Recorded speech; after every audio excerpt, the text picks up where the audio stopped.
আজকে এতগুলা মাছ আনছে, এর বাবা খালি না করতেছে আজকে যাবে গা মাছ আনতে, না করো না করো। কি মাছ ওটা?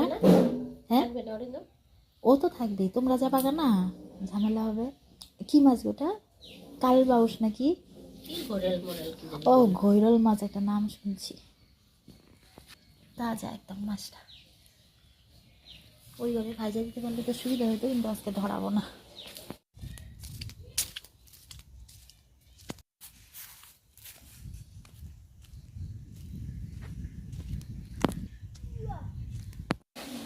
কই ভাঙাইবে? বাংলা চুপতি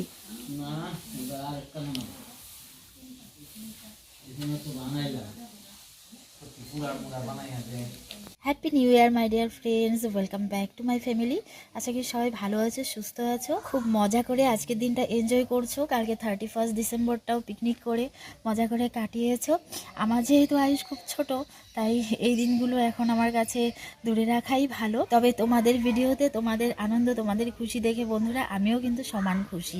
তো আজকে বন্ধুরা সকাল থেকে ভিডিওটা স্টার্ট করতে পারিনি, কারণ প্রচুর ব্যস্ততার মধ্যে রয়েছি। আজকে 1 জানুয়ারির দিনই দাদা বৌদিরা চলে যাবে, মানে সোনা বাবা সোনা বেবি চলে যাবে। বাচ্চা তিনটে আসার পর থেকে একসঙ্গে খেলছিল, দেখতে দেখতে সময় পার হয়ে গেল। আজ 6-7 দিন হয়ে গেছে। তো ওদেরও স্কুল ছুটি শেষ, স্কুল শুরু হবে। পড়াশোনা তো এখানে একদমই হয় না, খেলাধুলোই বেশি হয়, আনন্দই বেশি হয়। এখনও খেলছে, তাই যেতে তো হবেই বাড়ি ছেড়ে। তো সকালে আজকে দেখেছো আমাদের পৌষ সংক্রান্তির ধান রোদে দেওয়া হয়েছে, ভাই ভাঙাতে নিয়েও গেছে। রান্নাঘরে আমি তেমন কিছুই করতে পারিনি, কিন্তু আমি মেন কাজটা করেছি। 3 দিন থেকে যে মজা করে মাটির উনুনে রান্না করছিলাম, ওই ঘরটা একটু লেপে গালি লাগানো কড়াইটা মেজে রেখে গেছি। মায়ের কষ্ট হবে তা না হলে ওই কড়াইটা মাজতে, এখন একদম পরিষ্কার ওই ঘরটা।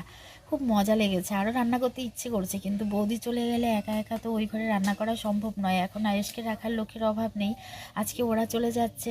আজকেই আয়েশের পাপা চলে যেতে চাইছে, কিন্তু একদিনে বাড়িটা ফাঁকা হয়ে যাবে। আমিও তাই জন্যই ওদের সঙ্গে যাচ্ছি না, আমাকে আলাদা যেতে হবে। আমি তো রান্নাবান্না কোনো কাজকর্ম করছি না, কিন্তু একদম ফাঁকাও নেই। তোমরা তো জানোই আমার একটা বড় কাজ রয়েছে, আয়েশকে খাওয়াতে অনেকটা টাইম লেগে যায়। তার মধ্যে ওর শরীরটা খুব একটা ভালো নেই। কাল স্নান করানোর পর কেমন যেন লাল লাল র্যাশ বেরিয়েছে ওর গালে। প্রতিটা মুহূর্তেই মনে হচ্ছে এই বুঝি এখনই চলে যেতে হবে। তারপর যখন দেখি ওর একটু ঠিক হচ্ছে, তখন ভাবি যে না, আরেকটা দিন থেকেই যাই, এরকম মনে হয়। প্রত্যেকবার আয়ুষ আসার পর বাড়িতে এলে না এমনই মনে হয়। তো এখন আমি যাচ্ছিলাম, সোনা বাবা সোনা বিবিরা খেলছে, তো ওদেরকে একটু ডাকতে যাচ্ছিলাম। ঢাকায় এসছে সিঙ্গারা আর কালাকাঁদ নিয়ে ওদেরকে দেওয়ার জন্য। একা কেন তুই? সামোসা খাবি না? সবাই তো চলে গেছে, চলে। কাকাই সামোসা এনেছে দেখেছিস? কাকাই সামোসা এনেছে দেখেছিস?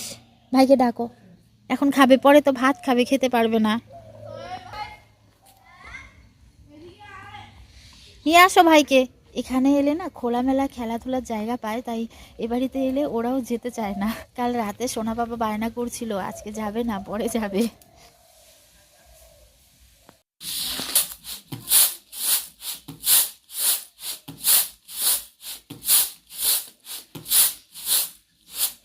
আমি না মা শত চেষ্টা করেও তোমার ধারে কাছে যাই না ঝাড়াতে। কি সুন্দর ঝাড়ো তুমি। হ্যাঁ হ্যাঁ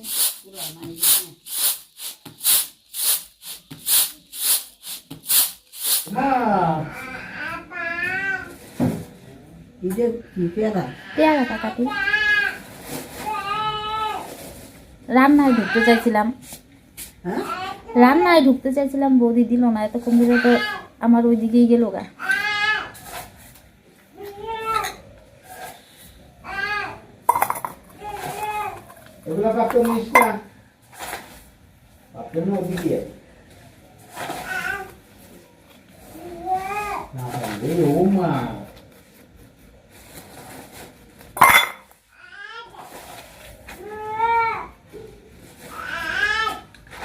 ওই ভাই পেয়ারা নে না।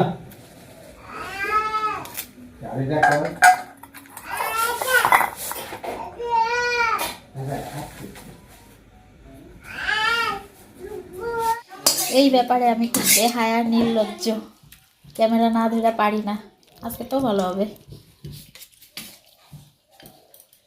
রাধুনিকেও দেখাই।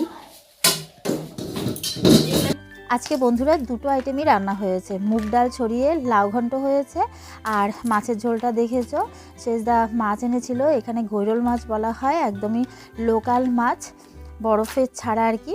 তো ওই মাছের ঝোলটা হয়েছে শিমালু বেগুন দিয়ে, আর গতকালের মাটন অনেকটাই রয়ে গেছে, তো তাই দিয়েই হবে। তোমরা তো জানোই খাওয়া দাওয়ায় কোনো ঝামেলা নেই এই বাড়িতে। আয়েশার পাপা বেশি পথ করলে রাগারাগিও করে, তাছাড়া বৌদিরা চলে যাবে, তাই বেশি রান্নার কোনো প্রশ্নই ওঠে না। আমি অবশ্য বন্ধুরা আজকে রান্নাঘরে ঢুকেছিলাম, কিন্তু বৌদি আমাকে কিছুতেই রান্না করতে দেয়নি। বৌদির একটাই কথা, তুমি এখন আয়েশের যত্ন করো, ওর শরীরটা তার উপর ভালো নয়, তাছাড়া আমি চলে গেলে তো তোমাকে করতেই হবে। তো এখন বাধ্য হয়ে আমি ঢুকেছি, জোর করেই বের করেছি, কারণ বাসন জমা হয়ে আছে, আর উনানটা একটু পরিষ্কার করলাম, রান্নাঘরটা পরিষ্কার দিয়ে ঝাড়টা দিয়ে দিলাম। ওরা চলে যাবে, তৈরির ব্যাপার আছে, ড্রাইভার চলে আসবে। আজ 1 জানুয়ারি, ড্রাইভার পাওয়াই যাচ্ছিল না, কিন্তু ওরা যে বাড়িতে ভাড়া থাকে আগামীকাল ও বাড়িতে অন্নপ্রাশনের অনুষ্ঠান, বৌদিকে আবার ওখানে পায়েস রান্না করতে বলা হয়েছে, তাই সকাল সকাল বৌদিকে উঠে পায়েস রান্না করতে হবে। তাই জন্য আগামীকাল যাওয়া কিছুতেই চলবে না, আজকে 1 জানুয়ারির দিনেই বাড়ি ফাঁকা করে ওদেরকে চলে যেতে হচ্ছে। তো এখন তাড়াতাড়ি গোছ গাছ করে সব কিছু রেডি করছে দাদা বৌদি দুজনেই মিলে, তারপর একটুখানি তাড়াহুড়ো করে খেয়ে চলে যাবে। ড্রাইভার ফোন করেছে, হাফ রাস্তা ড্রাইভার দাদা চলে এসছে। তো এবার বন্ধুরা আমি ঘরদোর সমস্ত কিছু পরিষ্কার করে বাসনগুলো ভিজিয়ে রেখেছিলাম, বাসনগুলো সব মেজে নিচ্ছি। খাওয়া দাওয়া বন্ধুরা কাগজের প্লেটে খেলেও বাসনকোসন কিন্তু সংসারের কাজকর্মে রান্নাঘরের কাজে প্রচুর লাগে। তো তোমাদের সঙ্গে গল্প করতে করতে বন্ধুরা আমার বাসনগুলো সব ধুয়ে পরিষ্কার করে নিলাম। আমার মনে থাকে না কারে কারে দেই তরকারি, একটু কুরকুটা করে ভাজতে দিত। আমারে কইলে না আমি বসা রাখতাম না, তো 2টা করে সিঙ্গারা খাইছে, ভাত খাইছে। তুমি খাইছিলা সিঙ্গারা? না, আমি সিঙ্গারা না খাইছি, কালকে খাইছি বাস। তো বিঙ্গি দিয়েছে 2-1 টাকা তো থাকলে থাক, আমি নিয়ে যাব না। তা ঢুকাইছে? হ্যাঁ, ওইটা তোমার না? কোনটা? পাথর, কাচের বোতল, এগুলা তোদের নেওয়ার জিনিস। হ্যাঁ, এইগুলো পাথর কালেকশনের না রে, আবার দিদির পাথরের এখানে আর কিছু পাস নেই, পাথর নিয়েছিস। তুমিও চলে যাও সোনা, আমি কাছে চলে যাও। পাতা তো বলা হাত পাতা। আয় ওই দিকেই দেখে। দাঁড়া দাঁড়া দেখি পির কোলে যায় নাকি। আচ্ছা যাও যাও। ওর এইদিকে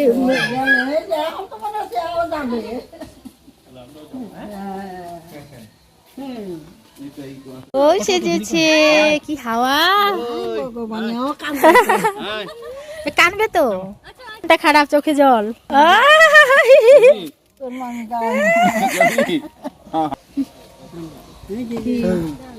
এই যে চলো রাম কিভাবে কান্না করতেছে। আসবে তো, না ঘুরতে যাচ্ছে বাবা আবার।